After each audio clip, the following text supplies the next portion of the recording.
இங்க நம்ம ஹீரோயின் ரெண்டு பேரும் ஒரு பேஸ்கெட் பால் கிரவுண்டுக்கு போறாங்க. அங்க ஆல்ரெடி எலி காஸ்டியூம் போட்ட ஸ்கூல் பசங்க நிறைய பேர் விளையாடுறதுக்காக வெயிட் பண்ணிட்டு இருக்காங்க. அதுல ஒரு சிலர் மட்டும் காஸ்டியூம் மாத்தாமையே வெயிட் பண்ணிட்டு இருப்பாங்க. அப்போ ஒருத்தன் என்ன பண்றான், ஹீரோயின் கிட்ட இந்தாங்க நீங்களும் காஸ்டியூமை சேஞ்ச் பண்ணீங்கன்னு சொல்லிட்டு ஒரு ட்ரெஸ் எடுத்து கொடுக்க சடனா எர்த்குவேக் வந்த மாதிரி அப்படியே பூமிக்குள்ள இருந்து ஒரு பூனை பொம்மை வெளியே வருது. அதை பார்த்து எல்லாரும் ஷாக் ஆகி நிற்கும் போது எலி ட்ரெஸ் போட்டிருந்தாங்க இல்லையா, அவங்க எல்லாத்தையும் எலி நினைச்சு பூனை புடிச்சு திங்க ஆரம்பிக்குது. உயிர் பழச்சா போதுண்டா சாமின்னு சொல்லிட்டு எல்லாம் தெரிச்சு ஓடுறாங்க. அந்த நேரத்துல பேஸ்கெட் பால் சைஸ்ல ஒரு குண்டு மணி உருண்டு வரும். அதுல டைமர் ஓடுறத பார்த்த ஹீரோயின் அப்படியே பூனையை பாக்குறாங்க. பூனையோட கழுத்துல அந்த மணியை தூக்கி போட்டா உள்ள போற அளவுக்கு ஒரு கூடை ஒண்ணு இருக்கும். உடனே அங்க இருந்த மத்த பசங்க கிட்ட இந்த டைமர் பாலை தூக்கி அந்த பூனையோட கழுத்துல இருக்கிற கூடைக்குள்ள போட்டாதான்டா அந்த பூனை ஆஃப் ஆகும்னு சொல்றான். அப்ப அங்க ஒரு பேஸ்கெட் பால் பிளேயர் இருப்பானா, அவன் வேகமா அந்த டைமர் பாலை வாங்கி ஒரு ஜம்ப் பண்ணி தூக்கி வீசுறான். அந்த பந்தம் போகுது கரெக்டா கூடையில போய் உள்ள போறப்போ பூனை லபக்குன்னு பிடிச்சிரும். அப்படி பிடிச்சதோட விட்டுச்சா அதான் கிடையாது. அந்த பால் போட்டவன என்ன பண்ணுது, அந்த பால் வச்சு ஒரே ஏறி அவன் சோத்துல போய் பள்ளி மாதிரி சொருகி செத்து போயிடுறான். அவன் செத்து போனதுக்கு அப்புறம் மத்த எல்லாருமே தெரிச்சு ஓடுறாங்க.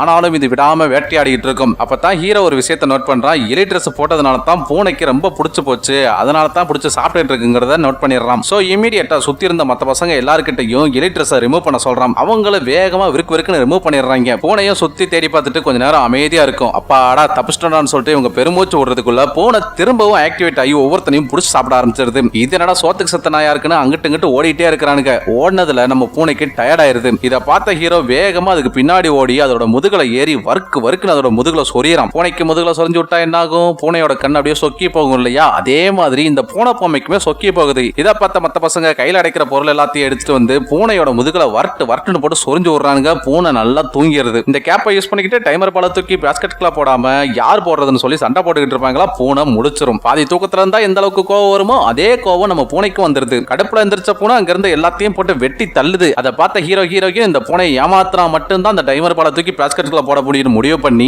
வேகமா பால் ரூமுக்குள்ள போயிட்டு 2 பாலோட வெளில வராங்க. ஒரு பேஸ்கெட் பாலுக்குள்ள அந்த டைமர் பாலை ஒளிச்சு வச்சு நம்ம ஹீரோ வச்சிருப்பான். வெறும் பேஸ்கெட் பாலை ஹீரோயின் வச்சிருப்பான். சோ பூனை கன்ஃபியூஸ் ஆகி ஹீரோயின் கையில தான் டைமர் பால் இருக்குன்னு சொல்லிட்டு அவ தூக்கி போட்ட பந்த தட்டி விட்டுட்டு ஹீரோயின் அட்டாக் பண்ணும்போது கரெக்டா ஹீரோ என்ன பண்றான், அவன் கையில ஒளிச்சு வச்சு அந்த டைமர் பாலை தூக்கி அப்படியே பூனையோட பேஸ்கெட்டுக்குள்ள தூக்கி வீசுறான். பட் சோக என்னன்னா இந்த டைம் ஜஸ்ட்ல மிஸ் ஆகிரும். ஆனா அந்த நேரத்துல ஒருத்தன் பூனையோட மண்டைக்கு மேல இருந்து ஜம்ப் பண்ணி வந்து அந்த டைமர் பாலை பிடிச்சு கரெக்டா அந்த பேஸ்கெட்டுக்குள்ள போடுறான். பூனை பொம்மை ஆஃப் ஆகிடுது. கேமும் முடியுது.